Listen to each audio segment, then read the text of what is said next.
Sejak Yesus menjelma menjadi manusia, nah disitulah biografi Tuhan terjadi. Biografi Tuhan Yesus. Kalau Allah tidak punya biografi, wajar, karena Allah itu dongeng. Allah itu tokoh fiktif yang tidak bisa dijelaskan oleh siapapun. Makanya orang yang menawarkan Allah kepada sesama manusia itu adalah orang-orang pendusta. Orang-orang apa? Pendusta, orang bohong. Nggak usah ngoceh ngalor ngidul, kencot. Kamu mengatakan sejak Yesus menjelma menjadi manusia. Aduh. Kamu ngomong aja belepotan. Sejak Yesus menjelma menjadi manusia. Makanya ada biografi. Kan lucu.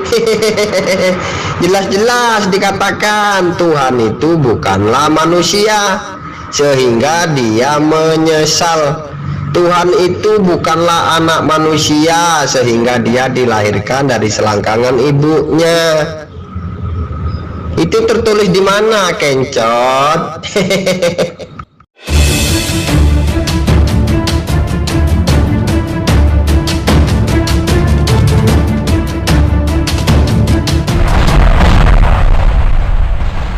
Assalamualaikum warahmatullahi wabarakatuh.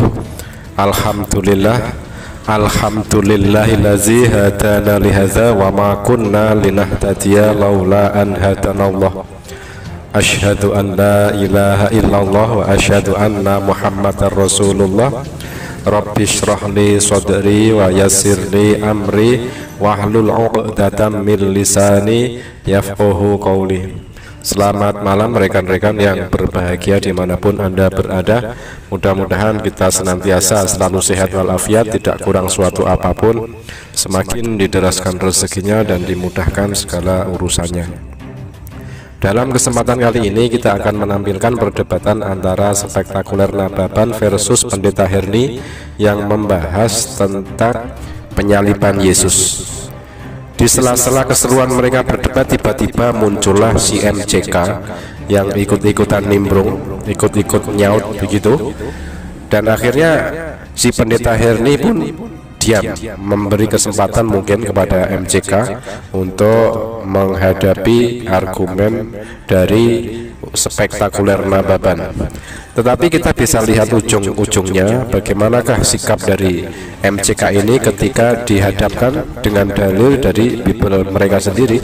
Nah, untuk selengkapnya mari kita saksikan selengkapnya.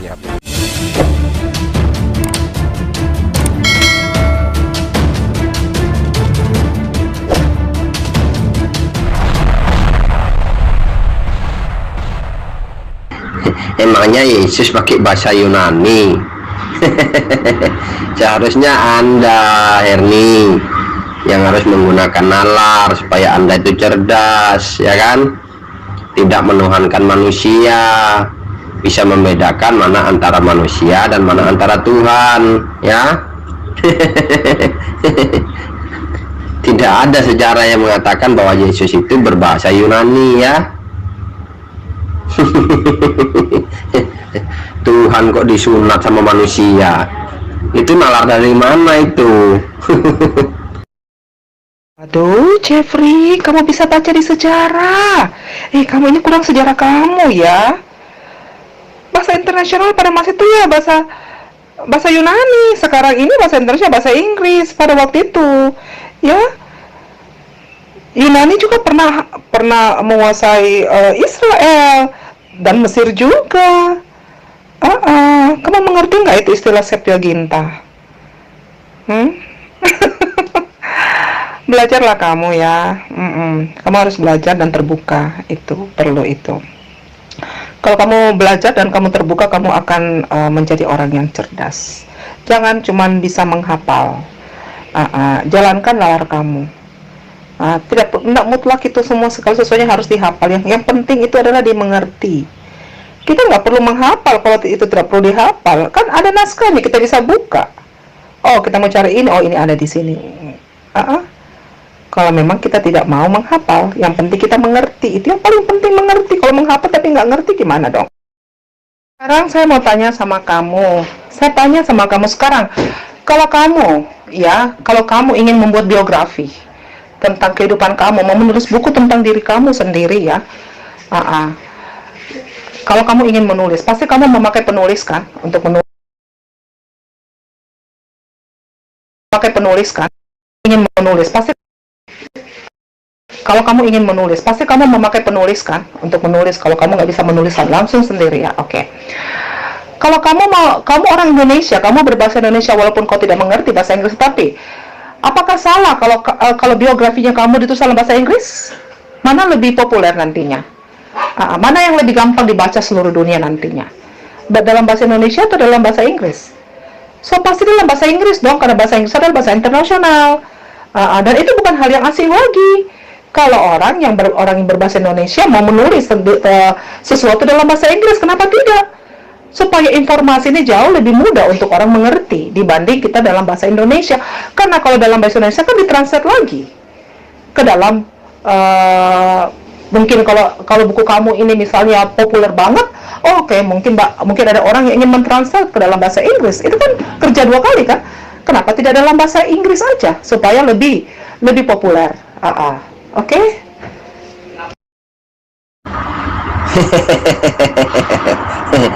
Emangnya Tuhan itu punya biografi ya? Sejak kapan Tuhan punya biografi, punya silsilah? Kan lucu ketika kamu membandingkan Tuhan pencipta alam semesta ini dengan biografi manusia. Loh, di mana nalarnya itu? Sejak kapan Tuhan itu punya biografi, punya keturunan, punya bapak, punya ibu? Biografi dibuat itu hanya untuk makhluk, bukan untuk Tuhan. Paham nggak?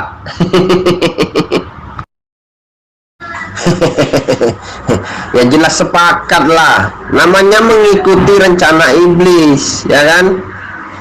Iblis itu paling senang menjerumuskan manusia di dunia ini, karena di dunia ini adalah lapangan untuk iblis menjerumuskan manusia untuk mengawani dia di dalam neraka. Ya jelas lah. Pada faktanya kan tidak. Yesus tidak pernah mengaku Tuhan. Yesus tidak pernah mengatakan bahwa dia adalah Tuhan, maka sembahlah hanya kepada aku ini Tuhan alam semesta. Kan tidak. Terus kamu mau beranggapan bahwa patokannya banyak itu sebagai kebenaran gitu? Oh ya tidak lah. Itu prinsip dari mana, ya kan? Emangnya ada Tuhan itu dilahirkan? Ya tidak ada Tuhan itu dilahirkan. Ya itu kan hanya umat Kristen yang mengatakan Tuhan itu dilahirkan. Kristen itu kan bukan buatannya Yesus. Tapi Kristen itu adalah dibuat oleh Paulus. Mau kamu akui atau tidak kamu akui, itu faktanya. Baik itu bukan hanya ditujukan untuk orang Yahudi aja, tetapi kabar baik itu memang untuk disebarkan ke seluruh dunia, untuk semua orang. Nah, kenyataannya sekarang kan aku jadi orang Kristen, aku orang Indonesia, aku bisa mengenal Yesus itu yang lahirnya di Israel itu. Begitu juga orang yang di Afrika sana akhirnya bisa mengerti. Karena apa? Ya karena bahasa, karena fasilitas. Makanya di seluruh dunia itu mempercayai bahwa Yesus itu adalah Tuhan sama. Walaupun kitabnya berbeda dalam berbagai bahasa, tetapi kita semua sepakat bahwa semua mengimani Yesus sebagai Tuhan. Coba lihat aja. Jadi yang selama ini kamu menyalahkan bahwa Lai sudah membuat Alkitab yang salah, menerjemahkan kata Tuhan menjadi Tuhan. Itu kalau kata kamu, tetapi coba lihat Alkitab yang ada di Amerika, apakah itu memakai translate dari Lai? No, dia punya Alkitab sendiri dalam bahasa Inggris. Begitu juga di Roma Katolik. Apakah dia memakai Alkitab dalam bahasa Indonesia? Translate dari Lai? No, dia punya Alkitab sendiri juga dalam berbahasa Romawi. Dan begitu semua negara, di Afrika juga begitu, bahasanya dia sendiri. Tetapi apa yang terjadi, semua di dunia ini mempercayai hanya satu, intinya kekristenan adalah Yesus sebagai Tuhan. Di mana-mana ada, di mana-mana sama. Amerika, Afrika, Asia, apalagi Eropa, semua percaya Yesus sebagai Tuhan. yang masuk dalam kelompok Kristen ya. Kalau Hindu, Buddha, Islam ya lain lagi. Itu kan beda. Oke. Standarnya kan lain kitabnya. Oke. Kamu tahu ya rencana iblis itu yang mana? Rencana iblis itu yang ingin menggagalkan penyalipan Yesus. Itu iblis berusaha menggagalkan itu penyalipan Yesus. Karena dia takut pada saat Yesus disalib, artinya Kristus mengalahkan maut itu sendiri. Makanya iblis paling takut itu. Waktu Yesus proses penyalipan itu iblis itu berusaha untuk menggagalkan itu. Kalau kamu mau tahu, nah, kitab mana yang berisi kitab apa yang berusaha untuk menyanggah Yesus itu disalib? Kalau bukan kitab kamu, Quran itu. Nah, kitab Quran itu apa? Nah, itu ajaran apa, itu ayat-ayat di dalam. Makanya seorang penulis India dulu pernah menulis itu, namanya Salman Rushdie, yang mengatakan bahwa Quran itu adalah ayat-ayat syaitan. Dengar ini, Muslim seluruh dunia pada berang semua, dicarilah Salman Rushdie, pengen dibunuh, larilah dia ke Inggris, karena kebetulan itu Inggris, India itu adalah negara Commonwealth-nya Inggris, ya lah, dia dapat fasilitas ke Inggris sana. Karena apa? Pada berang semua nih orang Arab nih. Ngamuklah dia dibilang Qurannya itu ayat setan, tapi memang kenyataan kok.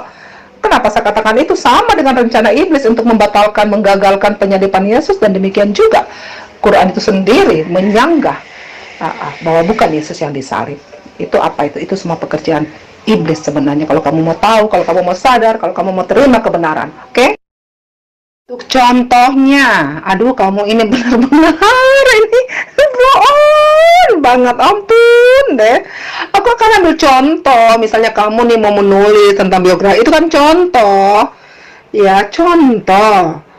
Kalau mau dikatakan biografinya Yesus, ya itu bisa juga dikatakan, di situ kan dicatat bagaimana Yesus itu lahir, kemudian dia berkarya di usia 30 tahun, dari mulai dia usia seberapa belasan tahun sampai dia usia 30 dia sekolah ya kerabian ya untuk menjadi rabi. Terus kemudian umur 30 kemudian dia berkarya sebagai rabi 3,5 tahun. Setelah itu dia disalibkan, mati dan bangkit dan naik ke surga, dan nanti akan datang lagi untuk menghakimi orang. Itu juga bisa dikatakan seperti itu, tetapi bukan itu yang menjadi inti. Yang inti adalah pengajarannya Yesus. Dan itu hanya contoh, aku kan cuma bilang karena kamu tadi mempermasalahkan bahasa. Aduh. Sakit kepala saya ya dengar kamu ya. Aduh, seandainya kamu dekat dengan aku, tak kasih kamu satu baskom tuh omega 3 ya, biar kamu nyam-nyam di situ ya, kamu jadikan itu sarapan pagi ya. Aduh, otak kamu ini kayak ngeras gitu ya. Udah kayak membatu gitu. Kayak udah membatu itu otak lo ya. Saya tidak bertanya tentang makhluk, paham nggak? Yang saya tanya itu tentang Tuhan. Emangnya Tuhan ada biografinya? Kalau Yesus itu jelas makhluk. Kenapa? Karena dia dilahirkan dari selangkangan ibunya bersama darah kotor. Setiap yang dilahirkan itu berarti makhluk. Paham nggak? Saya nggak sedang tanya tentang makhluk yang ada biografinya. Yang saya tanya itu tentang Tuhan pencipta alam semesta ini. Apakah dia punya biografinya, punya ibu, punya bapak tiri? Lucu Anda ini. Meskipun Anda kejang-kejang ngomong ngalor ngidul, itu nggak buat masalah bagi saya, karena itu akan mencontohkan sifat-sifat kekafiran Anda sendiri ya. Gak usah muter-muter, gak usah panjang-panjang. Kamu mau menghindari dari pernyataan yang tertulis dalam buku Bible kamu sendiri. Jelas-jelas penyalipan itu adalah rencana iblis, ya kan? Silakan kamu baca di Matius itu. Kenapa kamu malu mengakui bahwa sebenarnya penyalipan itu adalah rencana iblis, ya kan? Kenapa harus malu? Nggak perlu malu dong. Memang itu bukti kok, ya kan? Dan iblislah yang membisikkan kepada Iskariot untuk mengkhianati Yesus, supaya Yesus itu disalib. Mau kamu dustai seperti apapun, itu tertulis ya. Jadi pada dasarnya penyalipan itu adalah rencana iblis. Herni, kamu mau jungkir balik, mau ngibulin isi kitab kamu sendiri, itu hak kamu. Tapi pada dasarnya memang penyalipan itu adalah rencana iblis. Tapi kamu malu untuk mengakuinya. Banyak kok di Matius itu dijelaskan siapa-siapa yang ingin mengkhianati Yesus, ya kan. Lebih jelasnya lagi di Yohanes 13 ayat 2, jelas malah bahwa mereka sedang makan bersama dan iblis telah membisikkan rencana dalam hati Yudas Iskariot anak Simon untuk mengkhianati Yesus, ya kan. Mau kamu terima mau tidak itu urusan kamu, tapi itu tertulis di dalam buku Bible kamu bahwa yang merencanakan penyalipan Yesus itu adalah rencana iblis, ya kan. Nggak usah malu. Ya benar memang. Yesus itu adalah manusia, tetapi roh yang ada dalam dirinya adalah roh Allah. Kamu apa? Kamu namanya siapa sih? Roh yang ada dalam dirimu namanya roh Allah, bukan toh? Rohmu sendiri bisa juga campur dengan rohnya iblis. Modalnya kamu ini kayaknya roh kamu itu udah combine dengan rohnya iblis deh. Rohnya Yesus itu adalah rohnya Allah sendiri. Rohmu apa? Memang roh Allah rohmu, bukan toh? Combine rohmu sendiri dan rohnya iblis. Oke? Mau jawab kamu ini ya, berhubungan dengan kitab Kejadian, tapi aku ini mau olahraga dulu. Begini aja supaya lebih mudah sekarang. Aku mau lihat kamu ya. Coba di mana ayatnya? Kalau penyalipan Yesus itu ada rencana iblis, mana tunjukkan kepada saya ayatnya. Silakan. Jangan kamu nonton film ya baru kamu mengartikan itu ya. Film is film. Bible and Bible, bahasakan Bible. Oke? Tunjukkan di mana ya penyalipan Yesus adalah rencana iblis. Silakan tunjukkan kepada saya. Jangan kamu berkuar-kuar di situ ya, seperti orang yang nggak makan 1 tahun. Syukur-syukur kalau kamu nggak makan setahun, kalau kamu nggak sikat gigi setahun, nggak tahu mau apa tuh. Semua baku wangi di lingkungan sekitar kamu, karena baunya sampai ke sini loh. Jadi Anda itu semakin ngawur, Herni ya. Sekarang saya tanya, kamu bisa nggak membedakan rohnya Yesus, roh kamu, roh saya ini roh dari siapa? Ya. Jadi jangan keblinger. Roh semua makhluk hidup ini dari siapa? Rohnya Allah bukan? Saya tanya dulu. Roh yang ada dalam diri Yesus itu roh dari Allah tidak? Roh kamu itu roh dari Allah tidak? Roh saya ini roh dari Allah tidak? Kan simple. Ya, mana ini dia? SNBN. Aku tunggu nih sebelum aku keluar olahraga nih. Apa itu SNBN? Sekolah Nasional Buta Aksara. Mana nih orangnya nih? Mana bukti ayatnya nih? Jangan-jangan kamu udah lari sembunyi dalam lubang. Cuma matamu aja yang dari lubang kelihatan berkelap-kelip. Cendol.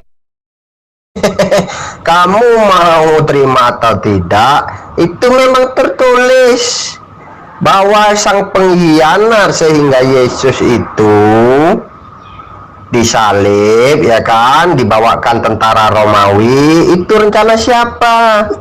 Rencana iblis tidak, yang membisikkan kepada Yudas Iskariot tidak. Dan siapa yang menangkap, yang membawakan tentara Romawi itu?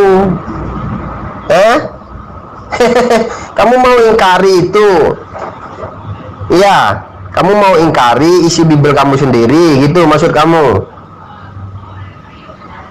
Dan yang membawa tentara Romawi untuk menangkap Yesus untuk disalib itu siapa? Yudas enggak?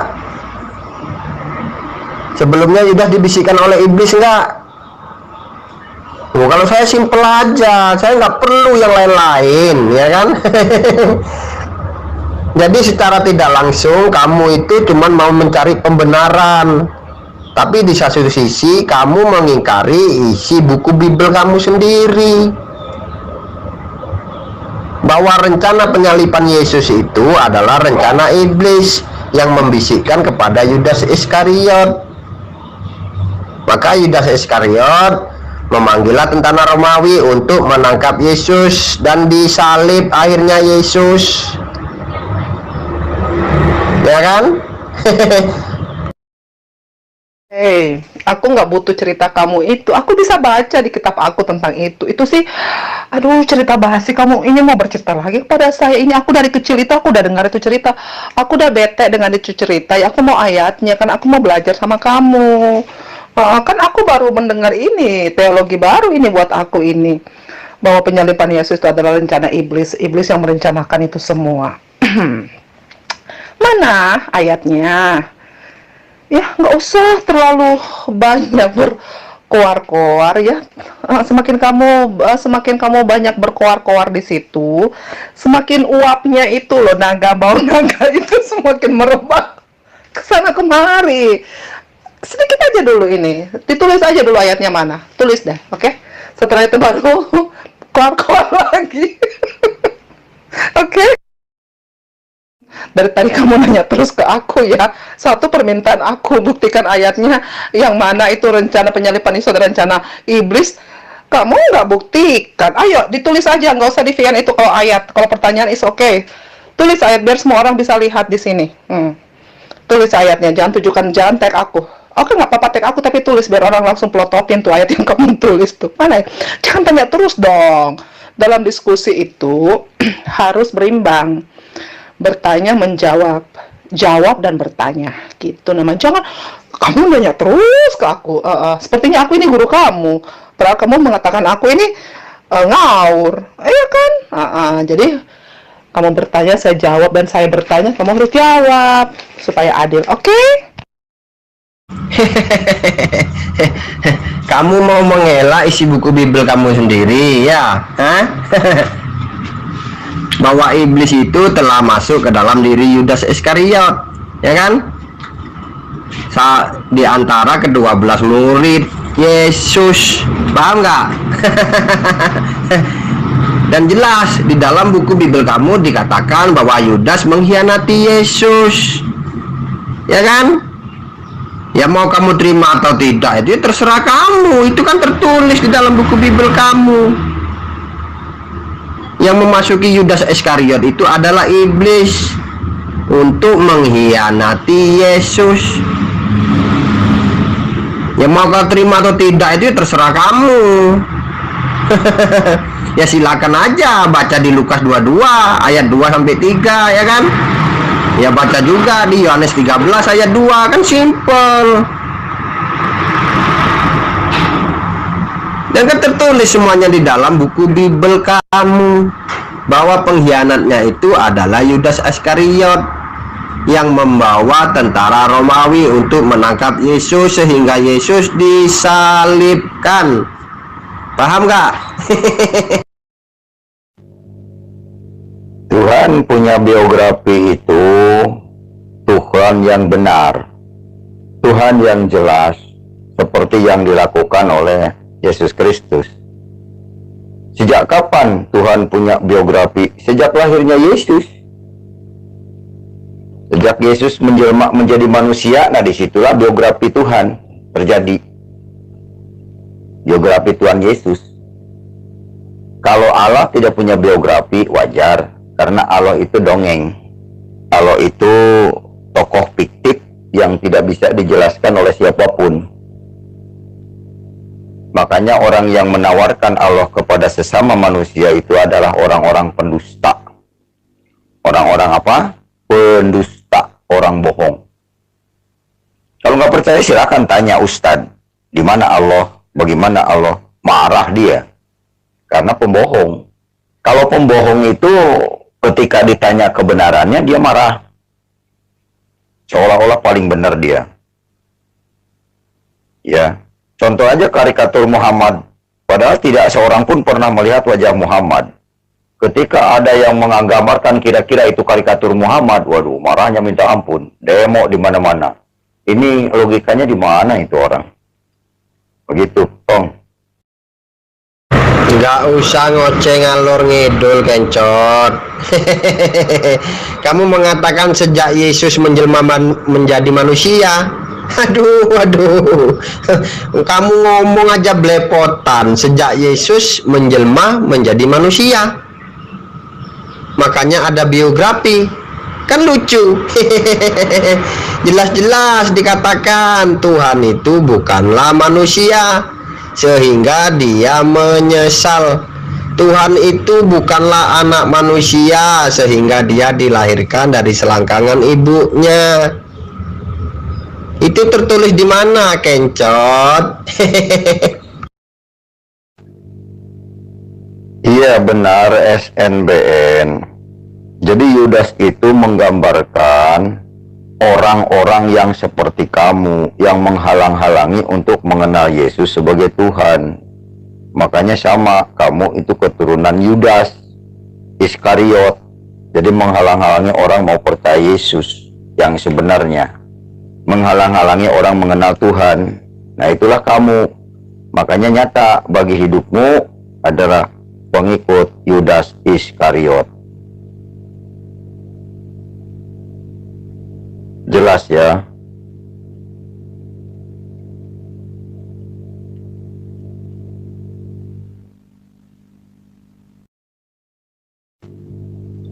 Lah iya, belum Yesus lahir melalui Maria kan belum ada cerita itu. Nah kamu ini kan tidak paham ceritanya, makanya kamu selalu menghujat, seolah-olah kamu paling benar, melebihi Tuhan benarnya. Jadi apa-apa harus diatur sesuai pemikiran orang Arab. Kamu kan ngomong ini, menyampaikan ini kan hanya karena kamu didoktrin sama hadis, sama karangan manusia. Jadi bagaimana kamu akan benar masuk surga atau tidak? Bagaimana ibadah kamu benar sementara kenal Allah saja belum? Ini yang harus diperhatikan. Orang akan bisa menerangkan tentang Yesus kalau orang itu pernah bersama-sama Yesus. Contoh, misalkan Matius, Markus, Lukas, Yohanes, kan itu mengalami pada masa Yesus. Jadi kalau mereka berbicara, kemudian pembicaraannya ditulis oleh sahabat-sahabatnya, saya lebih cenderung ya kepada itu. Lebih cenderung percaya kepada yang Alkitab, yang menulis Alkitab, daripada percaya kepada Al-Quran yang belakangan, yang setelah 700 tahun baru ada Al-Quran. Setelah 700 tahun Yesus meninggal, baru ada Al-Quran, baru ada Nabi yang mengaku Nabi, itu pun mengaku jadi nabinya setelah umur 40 tahun.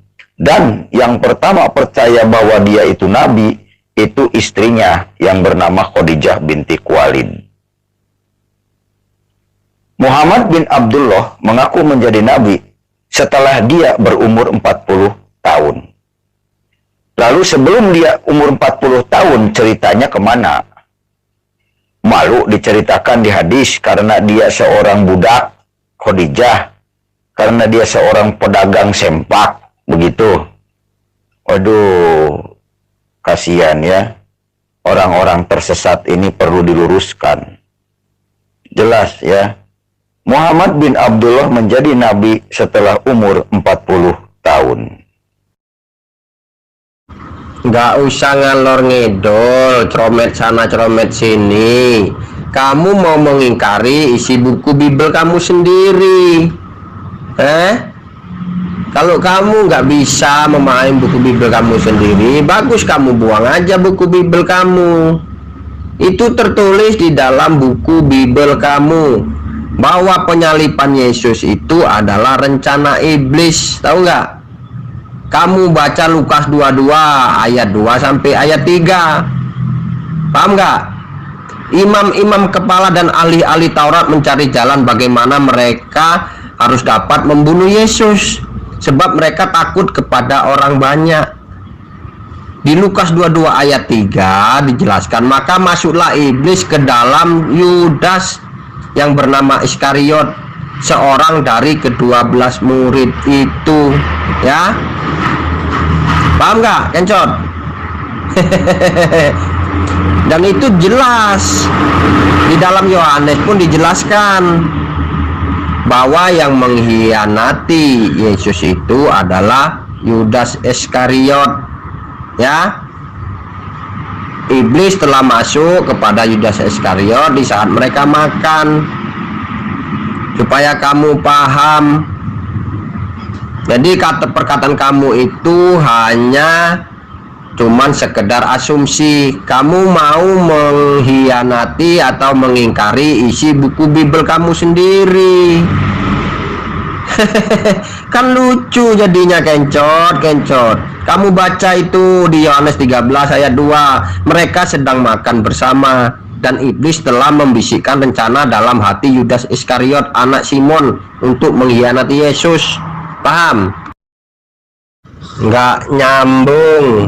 Sekarang ini sedang membahas tentang penyaliban Yesus, bahwa Yesus itu disalib karena adanya rencana iblis. Nah, disitulah Yesus Maha tahu bahwa Yudas Iskariot itu kemasukan iblis sedang makan, dan dia tahu yang menjelaskan bahwa tandanya orang kemasukan iblis itu ketika setelah Yesus minum secawan air kemudian diminum oleh dia. Nah, itu yang kemasukan. Begitu. Jadi jelas Yesus itu Tuhan yang Maha tahu. Yudas Iskariot akan kemasukan iblis pun sudah tahu, karena Yesus adalah Tuhan yang Maha tahu. Tahu mengenal iblis, cara-cara iblis.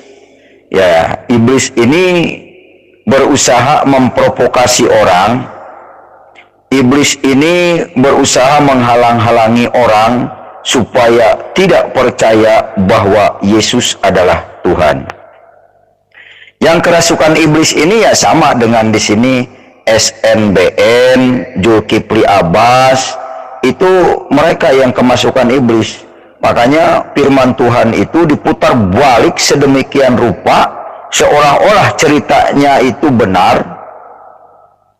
Ya, sama seperti kamu, seolah-olah cerita kamu ini benar, padahal itu rekayasa. Ya, buktinya mereka yang ada di sini mungkin ya termasuk iblis juga. Tadi saya tidak bisa menjawab PN-PN yang lain, selalu dibatalkan dan masuk ke tong sampah. Kalau tidak ada yang mengerjain seperti ini, kan lancar, saya bisa jawab jawaban perkataan-perkataan orang. Tadi tidak berarti HP saya tadi ada yang ngerjain. Jelas grup kalian ini sudah disiapkan untuk mengolok-olok Muhammad KC biar orang lain tidak percaya. Tapi bagi Muhammad KC nggak apa-apa, karena tetap kebenaran itu akan tampil, selalu eksis. Kebenaran itu akan selalu benar dan selalu menang di dalam kebatilan. Jelas SNBN. Kan yang penting saya ngomentari mengenai Yudas. Jadi saya membahasnya dari topik Yesus Maha tahu. Ya, bagaimana saya tidak nyambung, orang perkataannya nyambung kok. Iya kan? Benar. Kamu kan berkata tentang Yudas itu kemasukan iblis. Saya bilang Yesus Maha tahu. Kan itu nyambung. Yesus itu Maha tahu. Nyambung dengan perkataan. Ya, kalau saya harus nyambung ngikutin alur kamu yang sudah diputar-putar, ya nggak mungkin lah. Justru kalau saya mengikuti kerangka yang kamu buat itu, saya akan terjebak dengan alurnya kamu. Kamu akan menanyakan sesuatu yang tidak pernah ada di Alkitab. Begitu. Kalau Muhammad kece menjawab selalu terarah kepada Alkitab, terarah kepada Al-Quran, terarah kepada hadis. Ketika Muhammad Kacek mengatakan ini, tentu ada ayat atau dalil yang akan dikemukakan kalau diminta dalil. Berbeda dengan kamu, SNBN, kamu ngomong gak jelas. Kalau ditanya dalil, kamu lari kemana-mana. Karena kamu itu tidak tahu apa yang kamu katakan. Kamu gak sadar apa yang kamu katakan. Padahal apa yang kamu katakan akan diminta pertanggungjawabannya. Di mana dalilnya dan hadisnya? Begitu. Saya tidak butuh asumsi kamu, kencot alias kace, ya. Saya ini mengatakan itu berdasarkan ayat buku Bible kamu sendiri, tidak berdasarkan asumsi kayak kamu. Jelas-jelas di situ tertulis di dalam Lukas 22 ayat 2 sampai 3, ya. Dan juga di dalam Yohanes 13 ayat 2. Dari mana Yesus Maha mengetahuinya, sedangkan Yesus saja lari-lari waktu mau disalib, disuruh muridnya menjaga dia. Jadi saya tidak butuh asumsi kamu, ya kan? Kalau kamu iya cuman sekedar berasumsi, kalau saya tidak. Jadi pada dasarnya bahwa kamu itu tidak memahami isi buku Bible kamu sendiri. Jelas-jelas di situ tertulis bahwa iblislah yang telah membisikkan pengkhianatan kepada Yesus terhadap Yudas Iskariot. Kamu mau pungkiri orang itu tertulis di dalam buku Bible kamu? Ya sudah, SNBN kalau tidak percaya ya sudah. Karena memang umat Islam ini sudah tertulis akan celaka. Ini bukan asumsi, ada dalilnya di kitab Quran surat 107 Al-Maun ayat yang ke-4. Dan akan mendatangi neraka itu surat 19 Maryam ayat 71. Nah, ini bukan asumsi, tapi fakta, ada tertulis. Ya, kalau asumsi itu ngarang sendiri, tidak jelas sumbernya, itu asumsi. Oh, ini jelas kok fakta. Orang Islam itu tidak ada yang masuk surga. Ayatnya soalnya tidak ada, begitu. Kenapa kamu mau mencari pembenaran di dalam Al-Quran? Kita ini sedang membahas tentang penyalipan Yesus. Berarti kalau penyalipan Yesus itu adalah rencana iblis, berarti umat Kristen itu adalah pengikut rencana iblis. Karena tidak ada satu ayat pun yang mengatakan bahwa Yesus harus mati terkutuk di kayu salib untuk menebus dosa umat Kristen, ya. Kenapa? Karena itu adalah rencana iblis. Kalau tentang Al-Quran itu jelas. Kalau kamu cuma ingin mencari pembenaran dalam Al-Quran, maka kamu akan ditampar dengan ayat yang kamu sodorkan itu sendiri. Orang yang masuk dalam neraka itu adalah golong-golongan orang yang durhaka kepada Allah. Salah satu contohnya ya kamu kan durhaka kepada Allah, alias kafir. Kalau di dalam Al-Quran itu jelas, pada hari ini telah kesempurnakan nikmatku untukmu, telah ku sempurnakan agama bagimu, dan telah kuridhoi Islam sebagai agama untukmu, ya. Jadi kamu itu semakin keblinger, kencot alias kace. Terus kalau kamu mengaku-ngaku Yesus Tuhan, terus kenapa Yesus itu disunat? Siapa yang berani menyunat Tuhan? Kalau memang Tuhan. Ya, ternyata lagi-lagi meme kece alias kencot kabur, nggak berani lagi bahas topik tentang penyalipan Yesus, ya kan? Ayo meme kece, tunjukkan dong kalau Anda itu bukan seorang pengecut. Kalau enggak, kita bahas topik yang lain ya. Kita ganti topik, silakan.